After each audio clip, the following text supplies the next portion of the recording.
어제 본문 말씀인 7절을 먼저 읽고 말씀을 시작하려고 합니다. 어제 함께 보신 46장 1절에서부터 6절까지의 말씀과 7절까지의 말씀과 오늘의 본문이 한 이야기이기 때문에요. 어제 함께 보신 말씀의 마지막은 이렇게 끝이 납니다. 이와 같이 야곱이 그 아들들과 손자들과 딸들과 손녀들 곧 그의 모든 자손을 데리고 애굽으로 갔더라. 이렇게 어제 우리 함께 말씀을 살펴보았습니다. 이렇게 지금 우리가 함께 살펴보고 있는 창세기 46장의 말씀은 이제 마침내 야곱이 애굽 땅으로 찾아가게 됩니다. 요셉을 만나러 가게 되는 것이죠.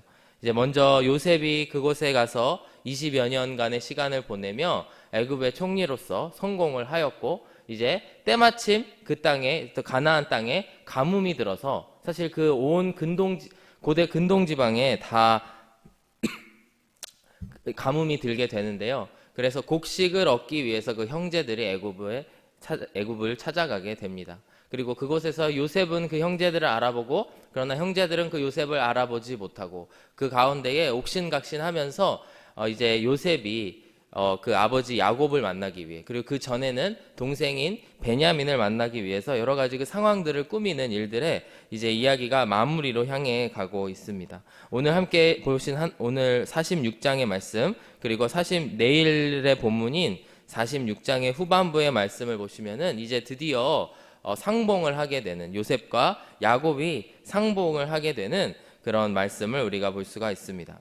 어제 우리가 말씀을 통해서 나눴는데요. 야곱은 애굽으로 가는 일이 매우 기쁜 일이었지만 그 안에는 여러 가지 고민거리 그리고 두려움이 있었다라는 것을 말씀드렸습니다. 그 안에는 그 여러 가지 문제가 있었는데, 첫 번째로는 아버지가 주신 이 약속의 땅을 놓고 애굽 땅, 그 이방 땅으로 간다는 것이 그에게는 매우 부담스러운 일이었을 것이라고 생각을 합니다. 하지만 동시에 그의 마음속에 들었던 또 하나의 두려움이 무엇일까를 생각해 보았을 때에 그 이방 땅인 애굽 땅에 가는 것 자체가 두려웠을 것입니다. 즉 그곳에 가서 나의 안전은 어떻게 책임을 지지? 내가 그곳에 가서 정말 안전할 것인가? 라는 고민을 하였을 것입니다. 그렇게 생각하는 것이 사실 너무나 합당하고 맞는 이야기인 것이 무엇이냐면요, 그의 할아버지, 야곱의 할아버지인 아브라함도 이제 처음에 애굽 땅에 이제 갔을 때, 기근이 나서 애굽 땅에 갔을 때에, 피신을 갔을 때에 그곳에서 상당히 자신의 안전을 두려워했던 인물입니다. 그래서 우리가 잘 알고 있는 말씀이지만 그의 아내인 사라를 이제 누이라 하라 해가지고 그곳에 있는 사람들을 속이는 그런 일들을 벌이기도 하였습니다. 이와 같이 이방 땅에 모든 것을 놓고 떠난다는 것 자체가 굉장히 부담스러운 것이고, 그 안에서도 자신의 안전을 걱정할 만큼 두려운 일들이라는 것입니다. 때로는 하나님께서 우리에게 사명의 자리로 가라, 혹은 하나님께서 이쪽으로 가라 라고 말씀하실 때에 그 가는 것이 내가 엄청난 것을 희생하는 것처럼 느껴질 때도 있을 수 있습니다. 그리고 혹은 이제 그것이 마치 무슨 불구덩이에 들어가는 것처럼 두려운 일들일 수 있습니다. 저는 제 인생에 언제 그런 일들이 있었을까를 생각했을 때 다른 때가 아니고 바로 하나님께서 목회자로 처음 불러주셨을 때가 그렇지 않았을까 생각을 했습니다. 분명한 하나님의 부르심을 느꼈고 가슴이 뜨거워지는 그런 일들을 경험하였지만 동시에 그것이 너무 두려웠습니다. 왜냐하면 무슨 일이 일어날지도 전혀 모르고, 그리고 그 이후의 삶에 대해서 많이 고민해 보지 않았기 때문에 사실 하나님께서 불러주시는 것, 그리고 나아가야 할 길이 생겼다는 것은 좋지만 너무나 두려운 발걸음이었다는 추억들이 생각이 나기 시작했습니다. 근데 여러분, 막상 생각해 보면은 목회자가 되든지 되지 않든지 우리들의 삶은 너무나 불확실한 것 투성이지 않습니까? 목회자가 아니더라도 그의 삶의 앞길을 걸어감에 있어서 하나님을 의지하지 않고는 절대 살아갈 수 없다라는 것입니다. 그렇기 때문에 사실 그 두려움이라고 하는 것이 나의 인간의 내적인 정말 그런 불안함이고, 사실 실체가 없는 것일 수 있지만 야곱도 오늘 마찬가지로 그러한 두려움에 쌓여 있었다라고 하는 것이죠. 사실 우리 모두가 하나님을 만나고 하나님의 자녀가 되었다라고 하는 것이 무엇을 의미하냐면요, 하나님께서 우리에게 가라고 하시는 그 길로 나아갈 수 있는 그 용기, 그리고 그 하나님께서 인도하여 주시는 것을 받는 특권을 누리는 삶이라는 것입니다. 그렇기 때문에 야곱도 두려움 가운데에 있었다. 어제의 말씀인 3절의 말씀을 보시면은 사실 여러 상황들을 보았을 때에 야곱이 두려워하는 모습을 보이거나 그러진 않았지만 하나님께서 그에게 나타나서 이렇게 말씀하십니다. 3절 말씀에 하나님이 이르시되 나는 하나님이라 내 아버지의 하나님이니 애굽으로 내려가기를 두려워하지 말라 내가 거기서 너로 큰 민족을 이루게 하리라. 야곱이 두렵다고 예배를 드린 것도 아니고요. 이제 그 땅을 떠나가야 하기 때문에 브엘세바라고 하는 그 국경 도시와 같은 그 도시에서 하나님께 예배를 드리러 나아갔는데 하나님께서는 야곱의 마음을 꿰뚫어 보시고 야곱아 두려워하지 말라 내가 거기에서 너로 큰 민족을 이루게 하리라 라고 이렇게 말씀을 하셨던 것이죠. 큰 민족을 이루게 하리라 라고 하시는 약속이 무엇이냐면 바로 야곱 너 한 명은 물론이거니와 너의 자녀들 그리고 자녀들을 떠나서 그 자녀가 이룰 큰 민족조차도 내가 너를 보호하여 주리라 이렇게 약속의 말씀을 하고 계시는 것입니다. 사실 그 애굽 땅으로 가는 발걸음이 얼마나 두려웠겠습니까? 그곳에서 무슨 일이 벌어질지도 모르는 그 상황에서 너무나 두려워했을 야곱의 모습이 마음에 와 닿는 말씀인 것 같습니다. 그런데 우리가 이 시간 함께 생각해 보아야 될 것이 그렇다면 야곱이 그 땅을 하나님의 말씀대로 가나안 땅을 떠나서 애굽으로 간 게 잘한 것일까요? 아니면 애굽 땅에 가나안 땅에 머물면서 나에게 익숙한 그 땅에 있었던 것이 잘했던 것일까요? 우리는 분명하게 알 수가 있습니다. 야곱이 애굽 땅에 하나님의 말씀대로 가지 아니하였더라면 그의 인생이 아마 어떻게 하나님 없는 삶 그리고 그가 더 고생을 하고서야 하나님께 돌아오는 삶이었을 거라고 생각을 합니다. 그래서 우리가 생각해 볼 부분이 무엇이냐면 바로 이 야곱에게 있어서 이 애굽이라고 하는 땅 그곳이 사실 너무나 이방인의 땅이고 그곳이 그에게 익숙하지 않은 땅이지만 하나님께서 가라고 하시는 바로 그곳이 가장 안전한 곳임을 우리가 이 시간 생각해 보아야 합니다. 그리고 우리들의 인생에서도 큰 결정을 내려야 될 때 무엇을 기준으로 우리가 결정을 내릴 것인가를 생각했을 때 하나님께서 가라고 하시는 곳이 어디인가를 생각하며 나아가야 된다라고 하는 것입니다.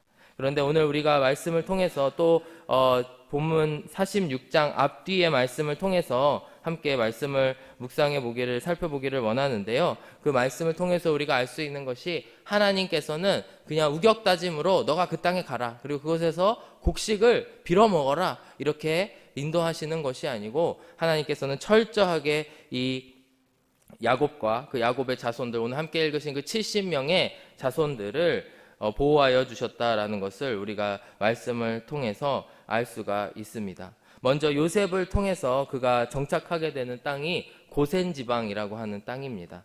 28절의 말씀 그 다음 절인데요. 말씀을 보시면은 야곱이 유다를 요셉에게 미리 보내어 자기를 고센으로 인도하게 하고 그 고센 땅에 이르니 이렇게 말씀이 시작합니다. 여러분들 그 출애굽기 말씀이나 이제 모세오경의 말씀을 좀 꼼꼼하게 살펴보신 분들은 고센 지방 어디서 들어봤는데? 라고 생각하실 수도 있습니다. 이 고센 지방이라고 하는 땅은 이제 요셉이 지정하여서 이제 이스라엘 민족에게 이제 준 땅인데요. 이것이 나중에 출애굽기 말씀에 보면은 열 재앙이 펼쳐졌을 때에 이 이름들이 자세하게 나오게 됩니다. 출애굽기 8장 2절의 말씀을 보시면 이제 모세가 한창 그 애굽에 있는 사람들하고 바로 왕하고 또 막 싸우고 있을 때에 10번의 하나님께서 재앙을 내리시는데요. 8장에 보시면은 파리의 재앙이 나오게 됩니다. 근데 22절의 말씀을 보시면 그날에 나는 내 백성이 거주하는 고센 땅을 구별하여 그곳에는 파리가 없게 하리니 이로 말미암아 이 땅에서 내가 여호와인 줄을 내가 알게 될 것이다. 이처럼 이 파리 때로부터 이 고센 땅을 보호해 주시는 역사가 있었다라고 하는 것입니다. 출애굽기 9장의 말씀 그 다음번에 있는 이제 재앙 중에 하나인데요. 우박이 내릴 때에 이제 이런 말씀이 있습니다. 우박이 애굽 온 땅에서 사람과 짐승을 막론하고 밭에 있는 모든 것을 쳤으며 우박이 또 밭의 모든 채소를 치고 들의 모든 나무를 꺾었으되 이스라엘 자손들이 있는 그곳 고센 땅에는 우박이 없었더라. 이 말씀이 있습니다. 즉 무엇이냐면 이제 요셉을 통해서 준 이 땅에서 이스라엘 민족들이 400년간 지내고 있는데 하나님께서는 철저하게 그 땅을 보호하여 주셨다라는 기록들을 우리가 함께 살펴볼 수가 있습니다. 그런데 이제 창세기 46장 32절 말씀, 오늘 본문의 뒷절에 있는 말씀을 보시면은 이제 요셉과 이제 그 형들 간의 대화가 있습니다. 32절 말씀을 보시면 그들은 목자들이라 목축하는 사람들이므로 그들의 양과 소와 모든 소유를 이끌고 왔나이다 하리니 바로가 당신들을 불러서 너희의 직업이 무엇이냐 묻거든 당신들은 이르기를 주의 종들은 어렸을 때부터 지금까지 목축하는 자들이온데 우리와 우리 선조가 다 그러하니이다 하소서. 애굽 사람은 다 목축을 가증히 여기나니 당신들이 고센 땅에 살게 되리이다. 즉 이 말씀이 무슨 말씀이냐면요, 요셉이 형들의 입단속을 하고 있습니다. 형들로 하여금 이제 바로 왕을 당신들이 만나게 될 것입니다. 이제 바로가 우리 가족들을 매우 환영해주고 있는데 바로를 만나거든 이렇게 얘기하라는 것이죠. 즉 무엇이냐면 애굽 사람들은 농사 짓는 사람들인데 이제 우리 민족은 양을 치는 목축을 하는 사람들입니다. 그렇기 때문에 전혀 이해관계가 얽히지 않습니다 라는 이야기를 꼭 하라고 입단속을 하고 있는 것입니다. 동시에 이 애굽 사람들은 목축하는 것을 가증히 여겼다. 즉 그들이 너무나 하기 싫어했던 일들이라는 것이죠. 그래서 목축하기에는 아주 좋은 땅이지만 이제 애굽 사람들이 사용하지 않는 이 고센 땅에 우리가 살겠습니다. 그곳에 들어가겠습니다라고 말을 하라라고 이야기를 하고 있는 것입니다. 즉 요셉이 이제 가족들을 초청하면서 하나님께서 그에게 주신 지혜가 무엇이냐면 이제 고센 지방이라고 하는 땅에 그들로 하여금 살게 하신 것입니다. 겉으로 보기에는 목축을 좋아하지 않는 애굽 땅에 있는 목축을 좋아하지 않는 애굽 민족들을 피해서 그곳에 사는 것처럼 보이지만 그들이 살기에는 아주 소를 키우기에 또 말을 키우기에 아주 좋은 그 땅을 얻게 하였다. 요셉을 통해서 철저하게 그렇게 준비시키셨다라고 하는 것을 볼 수가 있습니다. 사실 이 고센 땅이라고 하는 곳이 이제 이 70명의 이제 가족들이 그 땅에 들어가면서 매우 중요한 것이 무엇이냐면 이제 애굽 땅에 있기 때문에 철저하게 애굽의 보호를 받으면서도 애굽의 그 중심지에서는 벗어난 그런 지형적인 특징을 볼 수가 있습니다. 즉 무엇이냐면 철저하게 그 애굽에서 누릴 수 있는 것들 그 여러 가지 안락함을 누리면서도 동시에 그들이 문화적으로 애굽 사람들과 섞이지 않는 그런 일들이 가능한 지방이라고 하는 그 내용을 보았습니다. 즉 무엇이냐면 고센 지방에 이주를 시키면서 하나님께서 철저하게 이 이스라엘 민족들을 사랑하셔서 그들이 살기에 가장 좋은 땅을 준비해 놓으셨고 그리고 동시에 그곳에서 모든 것을 안전하게 누릴 수 있는 일들을 보게 하셨다라고 하는 것입니다. 저는 이 말씀들을 계속 보면서 출애굽기의 말씀에서도 그렇고요. 하나님께서 정말 특별하게 이스라엘 민족들을 보호하시는구나. 곳곳에서 그들을 보호하시는구나 라는 것을 볼 수가 있었습니다. 마치 불기둥과 구름기둥으로 이스라엘 민족들을 광야에서 지켜주신 것과 같이 이미 그렇게 시작하셨다라는 것을 볼 수가 있었습니다. 뭐냐면 저희들이 생각했을 때에는 마치 출애굽 이후에 광야에 이스라엘 민족들이 들어간 이후에야 불기둥과 구름기둥으로 그 민족들을 지켜주신 것 같이 우리가 생각할 수도 있지만 이미 하나님의 보호하심은 야곱이 그 이스라엘 땅 브엘세바를 떠나는 순간부터 그 70명의 백성들을 보호하여 주시고 그들을 인도하여 주셨다라는 것입니다. 사랑하는 여러분, 오늘 우리의 말씀을 보시면서 정말 우리가 하나님께 감사하며 나아가야 되실 줄로 믿습니다. 정말 우리가 주변에 얼마나 우리의 건강을 위협하거나 혹은 우리의 안전을 위협하거나 또 우리 자녀들을 위협하는 일들이 얼마나 많이 있습니까? 가령 예로 지난주에 있었던 추위 때문에 많은 사람들이 또 감기에 걸리고 또 우리의 자녀들 중에 또 많은 아이들이 지금 또 감기로 고생을 하고 있지만 그 가운데에서도 우리가 믿어야 될 것은 하나님께서 불기둥, 구름기둥으로 우리들을 모두를 지켜주신다라고 하는 것이죠. 그리고 마찬가지로 이 일은 정말 하나님께서 다시 오실, 예수님께서 다시 오실 그 날 때까지 지속될 것이기 때문에 우리가 모든 일에 있어서 나의 안전을 꾀하는 것이 아니고 하나님과 함께 있는 그곳이 가장 안전합니다 라고 고백을 하면서 나아가야 될 줄로 믿습니다. 우리의 인생에 있어서 소중한 결정을 해야 될 때 나의 안전을 꾀하는 것이 아니고 또 나의 호불호를 선택하는 것이 아니고 오직 주님께서 어디로 가라고 말씀하시는지를 마음에 새기시고 또 그것을 가장 중요시 여기시는 저와 여러분들이 되시기를 간절히 바랍니다.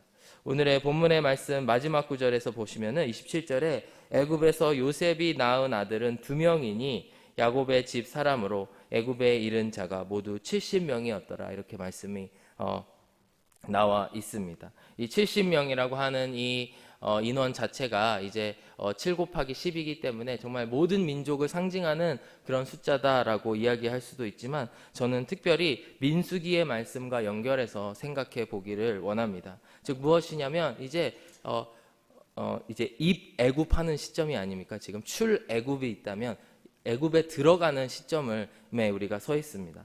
분명히 애굽 땅에 이 민족이 이 이스라엘의 가족이 들어갈 때에는 70명밖에 나오지 않았지만 이제 70명밖에 되지 않았지만 400년의 시간이 흐르고 마치 그들이 노예 생활로 매우 고생하고 착취당하고 그러기만 한 것 같지만 그 가운데 하나님께서는 그 애굽 땅 안에서 이스라엘의 가족을 이스라엘의 민족으로 키워주시는 일들을 볼 수가 있다라는 것입니다. 민수기의 말씀을 보시면 이제 하나님께서 이제 애굽 땅에서 나온 이스라엘 백성들에게 너희들의 인구를 이제 모두 세봐라.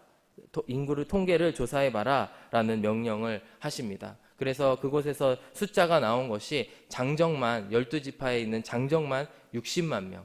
그래서 온 가족을 다 합치면 대략 추정하기로는 200만 명의 사람들로 늘었다라고 하는 것이죠. 사실 70명으로 시작된 이 가족, 그리고 그 가난과 가뭄으로 인해서 피신 온 것과 같은 이 가족이지만 하나님께서는 신실하셔서 그 고센 지방을 그리고 그 가족을 지켜주셔서 그들을 60만 명 혹은 200만 명까지 키워주시는 그런 일들을 보게 하신 것입니다.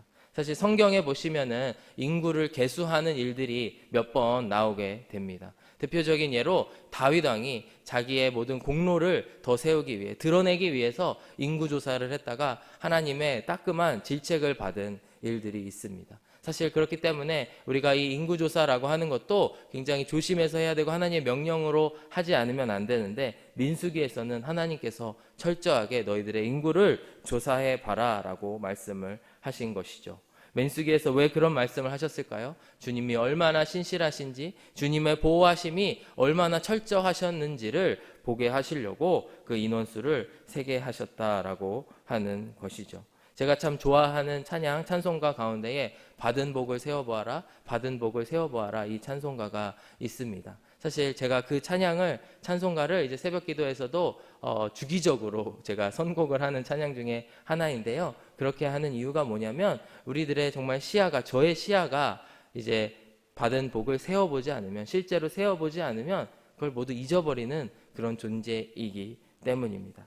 그렇기 때문에 우리가 정말 나의 공로를 세어보는 것이 아니고 나의 자랑을 세어보는 것이 아니고 오늘도 하나님께서 나를 보호하여 주신 것, 그로 말미암아 나를 인도하여 주신, 그리고 나로 하여금 더 부강하게 하여 주신, 나를 강하게 하여 주신 것들을 세어보시는 저와 여러분들이 되시기를 주의 이름으로 축복합니다. 그리하여서 하늘에 계신 하나님께는 영광을 올려드리고 또 나의 더욱더 마음의 안정감을 찾으시고 주님께서 보호하여 주시기 때문에 너무나 안전합니다 고백할 수 있는 저와 여러분들이 되시기를 간절히 바랍니다. 이 시간 함께 찬송하며 나아가시기를 원합니다. 내 영혼은 안전합니다 라고 하는 찬양인데요. 우리 함께 이 찬양 부르시면서 함께 주님 앞에 고백하며 나아가기를 원합니다.